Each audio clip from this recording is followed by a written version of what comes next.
si Isal ini cerita sama kita kan, ke gua, ke teman-teman yang lain. Tapi di antara kami tuh nggak ada yang percaya. Sal, jangan ngomong gitu, jelek-jelek itu teman kita. Doain supaya dia tenang di alam sana. Kata Isal, demi Allah, malam gue didatangin.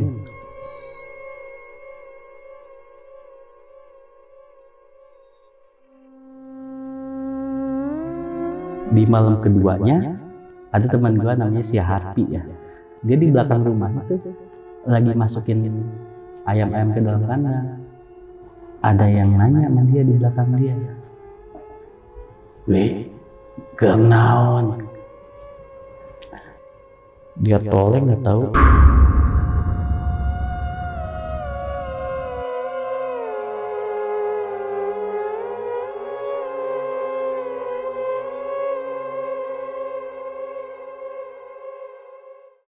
Assalamualaikum warahmatullahi wabarakatuh. Salam sejahtera untuk kita semua. Kembali lagi di Lonceng Misteri, masih bersama gue Gilang Ahad ya. Dan malam ini gue kedatangan seseorang yang bakal nyeritain pengalaman horornya. Jadi dia punya seorang sahabat. Sahabatnya ini deket banget nih sama dia dan keluarganya. Lalu sahabatnya ini meninggal dunia ya. Ya, di sebelah gue udah ada narasumber gue, Bang Fuji. Halo Bang. Halo Bang Gilang. Thank you banget nih, Bang Fuji udah datang ke Lonceng Misteri. Akhirnya dari Bogor lo datang ke Bekasi. Bang, Siap. gila. Ini kejadiannya tahun berapa Bang? Kejadiannya ini tahun 2022. 2022, baru kemarin nih? Tepatnya bulan November. Wih, masih hangat nih Bang ya. Bang, ini yang meninggal sedekat apa Bang sama Abang ya? Seorang sahabat yang udah seperti keluarga gue sendiri. Oke, seorang sahabat yang udah kayak keluarga nih Bang. Jadi benar-benar kayak sering ketemu tiap hari ya? Iya, nongkrong bareng, ngopi barengnya, pokoknya sering bareng sama dia. Nah, pokoknya nih sahabat lonceng nih harus nonton video ini dari awal sampai habis, karena gue yakin video ini pasti bakal bikin kalian merinding banget. Dan yang pengen jadi narasumber datang langsung ke studio Lonceng Misteri ini, sama seperti Bang Fuji. Sekarang kalian bisa langsung mampir ke Instagram kita di @loncengmisteri, bisa langsung klik aja link yang ada di bio Instagram itu ya. Dan yang belum subscribe channel Lonceng Misteri, buruan langsung subscribe channel Lonceng Misteri biar gue makin semangat ngasih asupan-asupan horor ke kalian semua nih. Dan jangan lupa di like juga dan di share video ini ke teman-teman kalian semua. Jadi Bang, kayaknya gue salah lama lagi nih Bang ya. Siap. Langsung kita mulai aja nih ceritanya.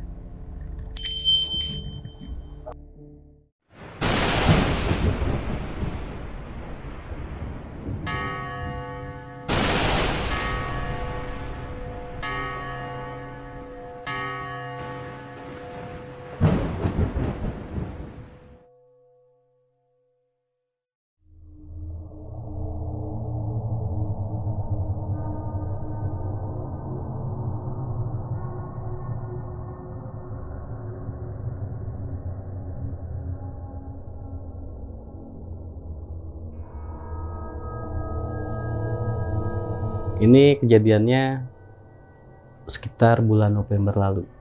Jadi gua dan beberapa teman gua diteror, dihantui sosok almarhum teman gua yang baru meninggal. Oke. Nah, jadi gini Bang, si Eneng sama si Asep ini kan pacaran. Kebetulan si Eneng ini kalau dibilang janda muda lah. Iya. Tapi belum punya anak. Nah, si Asep ini kalau dibilang cinta mati lah. Dan mereka memang udah merencanakan ke jenjang arah yang lebih serius kan. Yeah. Nah, cuman masalahnya orang tuanya si Neng ini nggak menyetujui. Oke. Tidak menyetujui dikarenakan si Asep ini kerjanya serabutan. Kalau ada kerja bangunan, dia kerja bangunan. Nah, tapi kesehariannya selain kerja bangunan, dia suka ngumpulin benda-benda rongsok Bang. Seperti botol-botol bekas, kardus-kardus, dia suka kumpulin untuk dan hasilnya dia jual seperti itu. Di situ karena masalah itu orang tuanya si Neng ini nggak setuju gitu. Gimana mau ngehidupin, pikirnya orang tuanya si Neng gimana mau ngehidupin anaknya. Iya. Sedangkan dia sendiri juga susah gitu. Pikiran orang tuanya si Neng awalnya. Nah, akhirnya si Neng ini dinikahin lah dengan seseorang yang kalau dibilang ya punya pekerjaan tetap lah, punya penghasilan yang tetap gitu bang. Nah si Apuk ini kalau dibilang depresi atau stres lah, stres gitu, stres. Nah, itu kemeninggalan si Asep ini sebenarnya semua orang tuh nggak tahu bang, termasuk gue juga nggak tahu. Jadi gini bang, gue waktu itu pulang kerja kan shift 2 tuh pulang nyampe rumah sekitar 9:30. Pas nyampe rumah, sebelum nyampe rumah sampai, nah berarti gue harus ngelewatin tempat tongkrongan gue lihat si almarhum si Asep lagi duduk. Nah, gue nggak tahu dia udah nggak ada. Oke. Nah, gue biasa seperti biasa sapaan gue, woi gitu. Dia cuman ngangguk doang gitu. Yang lain pada kemana? Kata gue. Dia bilang cuman gini nih. Yaudah, tunggu bentar kata gue. Ntar gue balik lagi ganti baju dulu. Balikan ke rumah, gue masukin motor. Nah, istri gue tuh namanya udah tidur, cuman gue bangunin. Itu namanya juga baru bangun tidur ya, kalau kata orang Sunda mah lulungu, masih belum sadar sepenuhnya. Kata gue tuh ya udah kamu tidur lagi aja. Saya mau keluar dulu, kata istri. Ya udah gitu. Saya bikin kopi tuh di rumah, bawa rokok. Saya nyamperin kan ke tongkrongan. Masih ada si Asep. Masih ada. Okay. Kata gue nih kopi, nih rokok. Dia cuman ngangguk doang. Nah, kata gue bilang ini, gawe nggak tadi? Gitu doang. Nah, gue tahu posisinya dia tuh lagi, kalau dibilang dia lagi stres lah karena ditinggal nikah. Nah, cuman gue nggak mau nanyain terlalu dalam kan. Nah, kok ini anak diem terus ya, cuman ngangguk-ngangguk doang. Ya udahlah, gue nggak mau banyak tanya, gue ngerokok aja. Cuman ini bang, waktu itu gue ngedadak, gue pengen buang air besar nih. Kata gue, Sep, bentar ya, gue ke air dulu, ntar balik lagi. Dia cuman gini, tuh rokok di situ tuh. Nah, dia cuman balik gue ke rumah. Setelah gue beres BAB, gue kan mau keluar lagi nih, mau nyamperin si Asep lagi. Gak tahu tuh rame-rame orang-orang bang.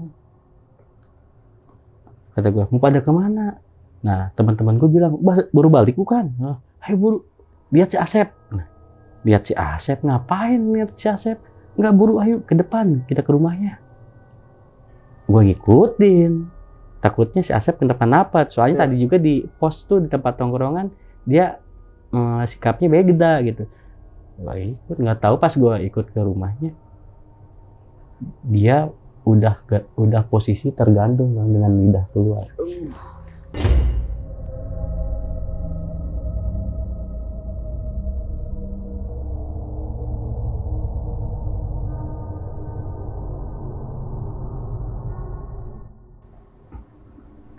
Udah ngegantung dia tuh.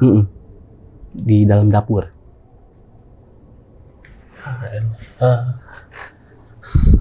Jadi gini bang, sebenarnya semuanya nggak tahu. Itu sebenarnya ketahuan tuh sama anak-anak kecil yang baru pulang ngaji. Jadi kan dapurnya si Asep tuh kan kacanya kaca nako ya, kalau yang dibuka gini kan dibuka semua.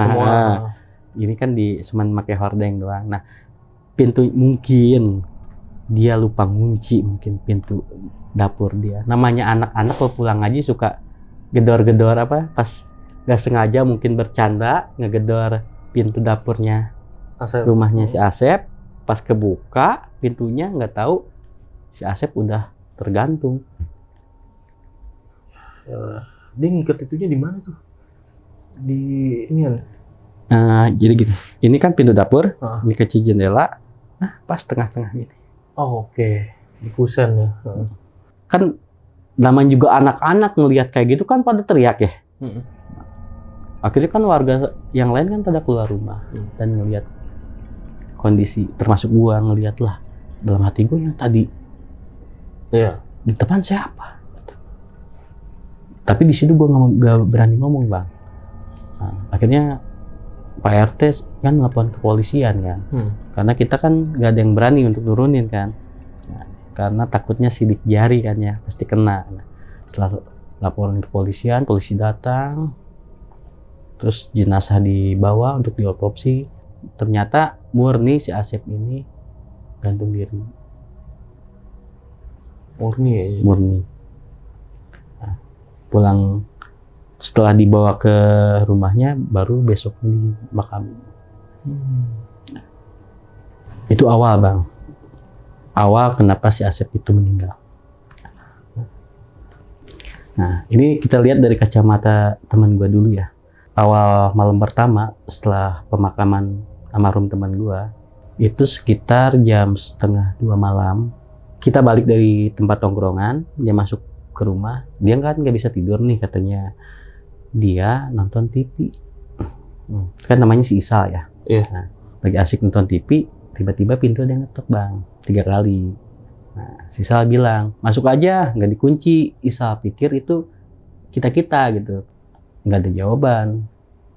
Si Isal cuek aja gitu, nonton TV aja gitu dia. Nah, terus ada ngetok lagi. Masuk aja, pintu nggak dikunci katanya. Tetap nggak ada jawaban. Nah, ada yang ngetuk lagi kan 3 kali. Kesal dia, keluar dia, dibukaan pintu. Dia tengok kanan kiri, sepi. Udah nggak ada siapa-siapa kan.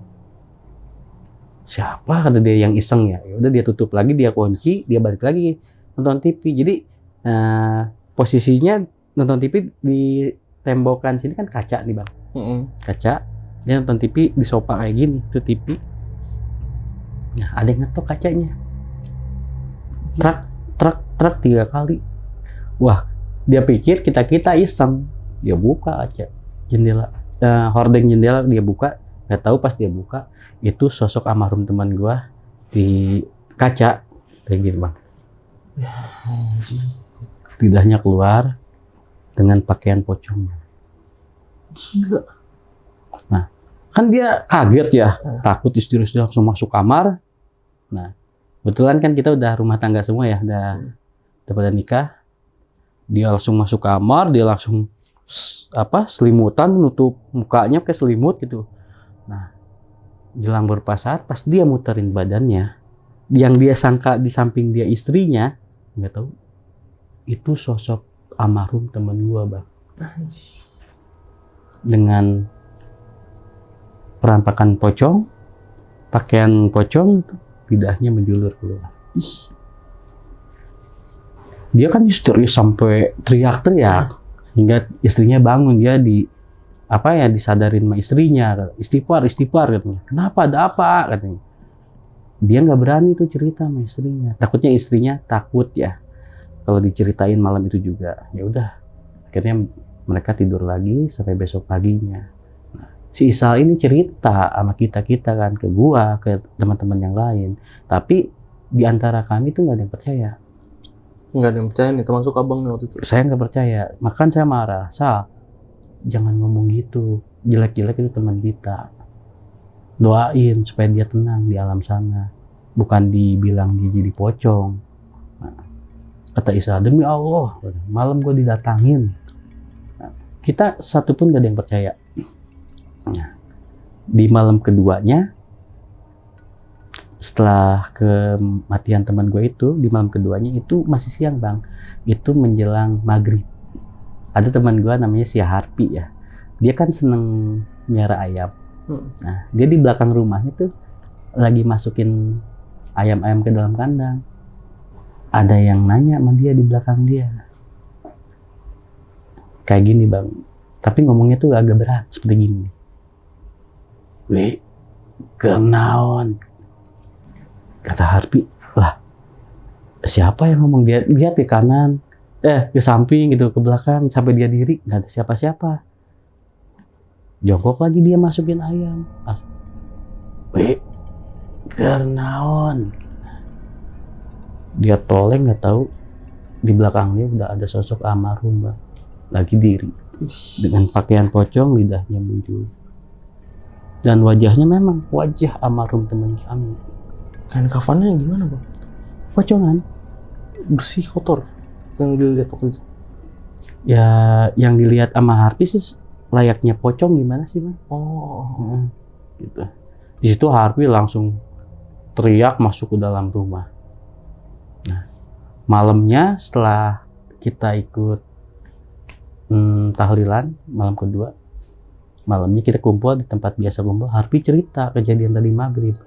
Kata saya pribadi, ya Allah Pi, lu lagi kemarin si Isa cerita, udahlah gak usah di rame-ramein seperti ini, kasihan orang yang udah meninggal. Si Harpi bilang gini, lu sih Ji gak percaya, ntar kalau lu udah diliatin baru lu percaya. Di situ gua nggak percaya pokoknya. Orang baik seperti itu mana mungkin jadi pocong. Emang sebenarnya Bang, almarhum ini semasa hidupnya baik orangnya, nggak pernah neko-neko, hidupnya lurus-lurus aja gitu. Saking kesalnya gue balik duluan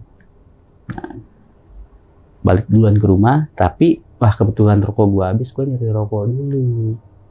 Kebetulan kan kalau di tempat gue itu jam 10 tuh warung pada tutup, jadi gue harus nyari yang jaraknya agak jauh nih, warung yang jaraknya agak jauh dari rumah gue. Jadi kebetulan gue harus ngelewatin pohon-pohon bambu. Nah, pas gue lagi ngelewatin pohon-pohon bambu, di situ ada yang manggil gue, Ji, gue cari kan sumber suara itu kan ya, ada yang manggil tapi nggak ada orangnya. Siapa yang manggil gue? Nah, jalan lagi gue, langsung Ji. Nah, pas gue toleh ke arah pohon bambu, itu benar Bang, sosok almarhum si Asep udah diri di depan gue dengan ciri-ciri yang udah disebutin sama si Isa sama si Arpi. Sosok pocong dengan lidah menjulur. Gue di situ kaku, nggak bisa bergerak. Gue mau lari nggak bisa, mau ngomong nggak bisa, pokoknya gue kaku di situ. Cuman gue ingat ucapannya seperti ini, bawa si Neng ka dieu.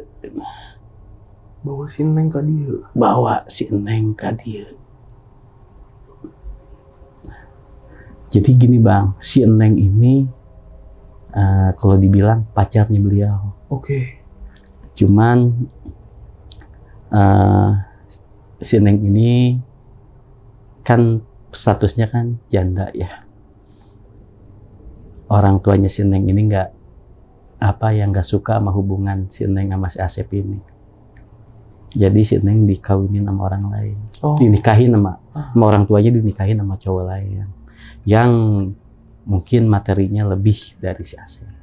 Nah, di situ gua hanya pas sosok pocong itu bilang, Ji, bawa si Neng ka dieu. Nah, gue cuman diem. Pas gue bisa menjamin mata gue, sosok itu pas gue melek lagi, si sosok itu udah nggak ada. Sosok almarhum teman gue udah nggak ada. Di situ gue cuman bisa jongkok dan istighfar, astagfirullahaladzim, kok si Asep jadi gini. Nah, di situ gue nggak jadi berrokok, gue langsung balik. Cuman gue nggak balik ke anak-anak nih Bang, gue langsung balik ke rumah. Jadi gue nggak mau ceritain kejadian yang gue alamin. Nah, gue balik ke rumah. Nah, besok paginya si Neng suaminya sama kedua orang tua sini datang ke tempat gue Bang, ke daerah gue lah, minta diantar ke makamnya si Asep. Karena ini dari pandangan keluarganya si Neng dulu ya, dari si Neng. Jadi gini Bang, si Neng ini didatangin juga sama sosok almarhum si Asep. Ketika suaminya lagi nggak ada di rumah, kan si Neng kan di kamar kan ya, sendirian tuh. Nah, itu ada yang manggil-manggil dari luar kamar. Neng hayu ngilu dengan AA. Neng, hayu ngilu dengan AA, sampai 3 kali. Nah, pas si Neng ini penasaran, siapa sih yang manggil-manggil dia? Dia buka pintu kamar, pas dia baru buka pintu kamar, itu sosok si Asep, sosok pocongnya si Asep udah diri di depan si Neng. Sampai si Neng kalau dibilang pingsan di situ. Dan ternyata si Neng pun dari malam pertama sampai ketiga ini bang selalu didatangin oleh sosok pocongnya si Asep bang. Jadi 3 hari berturut-turut didatangin. Nah, ya dengan ucapan Neng, ayo ngilu dengan AA dengan ucapan seperti itu. Nah, tujuan si Neng, suaminya dan kedua orang tua si Neng datang ke tempat gua minta diantarin ke makamnya si almarhum si Asep supaya tidak ada lagi teror-teror dari hantu pocongnya si Asep. Awal tujuan, tapi ternyata enggak. Ini ada satu teman namanya Mang Mu ini, si Mu ini biasa ngojek. Nah, dia tuh pulang dari pangkalan ojek tuh ke rumah tuh sekitar jam 8:30 bang. Nah, 8:30 malam. Nah, di tengah perjalanan itu dia ada yang bisikin di telinga dia. Mau antarkan si Neng ke urang. Mau antarkan si Neng ke dia. Bawa ke tempat urang. Di situ si Mu nggak konsen kan bawa motor. Dia sampai nabrak pohon. Ya alhamdulillahnya dia nggak celaka ya si Mang Mu itu ya. Nah, karena sunter beredar nih di tempat gua rame, si Asep ini, si almarhum Asep ini jadi pocong, akhirnya kan nyari solusi lah. Karena gini bang, si Neng ini itu sampai depresi, dia sampai nggak mau makan, sampai ibaratnya badan yang tadinya kalau dibilang bohai ya, bagus lah, montok, sampai kurus. Padahal si Neng nih udah dibawa pindah nih sama si suaminya ke rumah lain lah, ke rumah bibinya. Kalau orang Sunda bilang titirah. Nah, tapi tetap gangguan dari si pocong Asep itu selalu datang dengan mengajak si Neng untuk ikut sama si Asep ini, almarhum ini. Nah, akhirnya karena ini rame ya bang ya, bukan hanya gua, bukan hanya teman-teman gua, bukan hanya si Neng, bahkan suaminya si Neng juga didatangi. Akhirnya karena ya udah meresahkan warga, kita kumpul, dibilang kumpul berembuk, termasuk Pak RT juga di situ ada. Gimana kalau kita cari orang yang ngerti untuk mengatasi keadaan ini. Nah, kebetulan gua pribadi punya bapak angkat, seorang ustadz yang ada di daerah Cihideng. Karena gangguan ini terus menerus ya bang ya, nggak henti-hentinya. Akhirnya gua minta solusi sama bapak angkat gua untuk menyelesaikan masalah ini. Karena gua bukan hanya sekali bang, jadi ada kalau nggak salah itu malam minggu gua biasa mancing di Cisadane. Nah, kalau malam tuh sebenarnya pinggiran kali Cisadane itu rame, banyak yang mancing. Nah, jadi gini bang, gua lagi bete lah, kata gua tuh keselnya, gua pengen mancing Nah, gua berangkat tuh dari Isa. Jalan kaki dari rumah, jaraknya nggak begitu jauh kan. Jalan kaki turun ke bawah, ngeliatin jembatan, terus gua turun ke Cisadane. Yang gua pikir di situ udah banyak orang, ternyata baru gua sendiri. Nah, cuman gua mikirnya gini, masih siang, baru juga habis Isya, mungkin nanti bentaran lah pada datang yang lain. Nah, ketika gua lagi mancing, kan posisi gua jongkok kan, jongkok. Nah, di telinga sebelah kiri gua ada yang bilang gini, gas menangkan laukna. Kebetulan memang sih si almarhum ini udah kayak keluarga sama gue. Jadi kalau dia misalkan maaf ya, karena dia tuh kan tinggal di rumahnya tuh hanya sebatang kara. Ibu orang tuanya udah pada meninggal. Kalau misalkan dia pengen makan nih, Ji masak nggak? Kalau nggak ke istri gue, masak nggak? Kalau mau makan mah ambil aja ke dapur. Menangkan lauk lah. Asli. Lamun guys, orang minta. Gue tengok lagi ke belakang. Gak ada siapa-siapa. Ya udah, pokoknya gua nggak ngiroin suara itu, gua mancing aja. Namun tiba-tiba lagi asik gua mancing, kan posisi gua lagi jongkok nih. Boleh nggak gua praktekin, Bang? Gimana? Nih, kan posisi gua kan jongkok mancing gitu. Ya. Nah, tiba-tiba sosok di belakang gua nih, sosok pocong itu gini nih. Nah, mukanya itu pas di hadap. Mukanya sama, iya, mukanya almarhum si Asep yang jadi pocong itu, dengan lidah yang menjulur. Gila itu.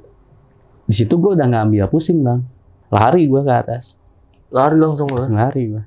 Sampai besok pagi, yaudah, gue putusin, kan tadi gue bilang gue minta bantuan ke bapak angkat gue.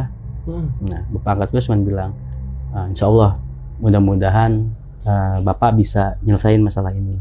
Nah, akhirnya bapak angkat gue kan ikut sama gue kan. Nah, diceritain lah semua tuh dari awal ya. Nah, ditemuin juga kan keluarganya si Eneng, suaminya sama orang tuanya. Setelah mendengar cerita satu persatu dari gua, dari si Eneng, dari suami si Eneng, dari kedua orang tuanya, akhirnya bapak angkat gua minta untuk kita semua nanti malam untuk mengaji di makamnya si almarhum si Asep. Ketika kita ngaji semua, udah isya, kita ngaji semua di makamnya itu tiba-tiba Bang, dari dalam kuburan si Asep muncul asap yang lama kelamaan berbentuk menjadi sosok pocong. Idih. Itu seperti semuanya ngelihat dong ya? Ngelihat, termasuk gua. Semuanya ngelihat, nggak ada yang nggak ngelihat. Di situ kita jujur, gua sendiri juga down gitu, kaget lah, gitu. Sampai ada teman gue juga teriak gitu. Nah, cuman kata bapak angkat gua gini, jangan ada yang lari, disamperin lah. Tapi sosoknya solid nggak sih? Apa ngeblur gitu? Apa solid gitu? Nggak berbayang, apa ya, kalau dibilang transparan ya. Oke, hologram Kayak gitu. Jadi nggak seperti yang nyata putih. Enggak. Oke. Terus disamperin tuh. Disamperin, nggak tahu gua pokoknya ngomong apa berinteraksi lah. Intinya supaya si Asep ini tidak mengganggu warga lagi dan tidak mengganggu kehidupannya si Eneng dan suaminya. Bebaskanlah, intinya supaya yang udah saling memaafkan. Toh keluarganya Eneng pun sudah meminta maaf gitu. Di situ yang tadinya perwujudannya almarhum itu dengan bentukan pocong dengan lidah menjulur, tiba-tiba dia berubah menjadi sosok si Asep yang sebenarnya, Bang. Dengan sosok Asep yang tidak berbentuk pocong. Nggak tahu dibacain apa, sosok itu langsung menghilang seperti ke bawah angin. Dan alhamdulillah setelah kejadian itu, setelah kita mengaji di makamnya, sudah tidak ada sih gangguan dari almarhum ini. Alhamdulillah ya. Terus Neng pun sudah aktivitas seperti biasanya, sudah dibilang sudah sehat sih, udah sehat lah gitu. Sudah nggak depresi kayak awal-awal dia diganggu sosoknya si Asep ya, sudah seperti biasa. Nah, cuman kan ini rumahnya yang jadi permasalahan sampai sekarang, rumahnya si ini Asep. Rumahnya ini kan kosong, gak ada yang ngisi. Nah, sekali-kali sih suka terdengar suara kalau kita lewat gitu, seperti orang yang menangis dalam rumahnya. Cowok nangis itu ya. Cuman karena kita bilang karena gini ya, kalau kita lagi jalan nih ngelewatin rumahnya, terus ngedengar suara cowok nangis dalam rumahnya, cuman kita bilang, Sep, yang tenang di sana, udah, gitu, jangan nakut-nakutin ke warga sini, udah kamu yang tenang di sana. Paling kita udah cuman bilang gitu aja. Yang jadi ininya sih sampai sekarang cuman rumahnya aja kosong sampai sekarang. Sekarang masih kosong. Masih kosong. Iya, karena baru banget kemarin kejadian ya. Iya, baru berapa bulan lah kalau dihitung bulan ya. Tapi waktu yang di kuburan itu rame-rame ngaji, si Ineng ikut. Senengnya ikut Juga ya? Ikut Ikut semua berarti, yang nggak ada yang nggak ikut ya? Ikut semua, termasuk orang tuanya Seneng pun ikut. Itu horor, itu ini banget sih, adegan horor banget sih itu. Lagi ngumpul semua tiba-tiba asap ngebentuk ya kan? Ya awalnya seperti asap rokok lah nggak bang, kecil. Iya. Nah, makin lama naik ke atas makin Gumpal. Ngebentuk ya? Ngebentuk. Bang Fuji, waktu si almarhumah Sepi ini meninggal, itu ada pihak keluarga nggak sih yang datang? Oh, dikasih tahu tetap Dikasih tahu. Dikasih tahu. Jadi kita ngubungin kakaknya Asep. Kalau jaraknya dari rumah gua ke rumah kakaknya Asep sekitar 1 jaman. Tapi kita kasih tahu dan datang juga. Oke. Nah, sahabat lonceng, itu tadi cerita dari Bang Fuji ya, tentang arwah almarhumnya yang jadi pocong. Jadi buat sahabat lonceng yang udah nonton videonya dari awal sampai habis, gimana pendapat kalian? Tulis di kolom komentar. Dan Bang Fuji, Bang, sekarang abang buat channel nih Bang ya? Lagi merintis Bang. Lagi ngerintis channel, oke. Channel horor apa channel apa nih Bang? Jadi di channel gua ada 2 segmen Bang. 2 segmen? Nah, satu podcast horor. Ya. Yang kedua namanya Cemani, cerita misteri malam ini. Sama segmen listrasi, lintas misteri, jejak listrasi. Itu gimana tuh? Jadi gua di jejak listrasi itu gua bermalam di tempat-tempat yang menurut mitos masyarakat itu angker Bang. Wajib. Lu jadi tidur di situ? Tidur di situ Bang. Itu kamera nge-roll terus? Ya ada beberapa di jam-jam yang misalkan di jam 3 baru gua on gitu. Itu nama channel lo apa Bang? Bunga Kantil. Bunga Kantil, oke. Itu nanti linknya gua taruh di deskripsi ya. Dan itu sampai sekarang masih jalan channelnya? Masih ya? Masih berjalan gitu? Masih berjalan. Nah itu tadi channel horor dari Bang Fuji ini, Bunga Kantil ya. Pokoknya sahabat lonceng jangan lupa mampir ke channel Bang Fuji, dibantu subscribe juga, dan itu nggak kalah, konten-kontennya di sana pasti menarik banget ya sahabat loncengnya. Nanti linknya gue taruh di deskripsi. Dan yang terakhir gue mau ngucapin thank you banget nih sama Bang Fuji. Gue juga thank you banget nih. Mampir dari Bogor lo datang ke Bekasi, luar biasa. Thank you ya Bang ya, udah cerita-cerita lonceng misteri nih Bang. Gue juga makasih banget nih Bang Gilang nih. Gue merasa terhormat nih. Biasanya kalau lihat Bang Fuji jangan bisa lihat di YouTube dong. Wih gila nih orang. Gokil nih ceritanya nih. Sekarang kita kedatangan orangnya langsung dengan nyeritain pengalaman horor yang baru kejadian kemarin ya Bang ya. Luar biasa. Thank you Bang ya. Sama-sama Bang. Jangan kapok datang ke sini pokoknya. Pasti. Next time gue datang lagi. Ini mantep, ditunggu. Nah buat sahabat lonceng nih yang pengen jadi narasumber, datang langsung ke Studio Lonceng Misteri. Kalian bisa langsung mampir ke Instagram kita di @loncengmisteri. Bisa langsung klik aja link yang ada di bio Instagram itu ya. Dan akhir kata gue Gilang Ahaditya izin pamit. Bang Fuji dari Bunga Kantil izin pamit. Bye-bye.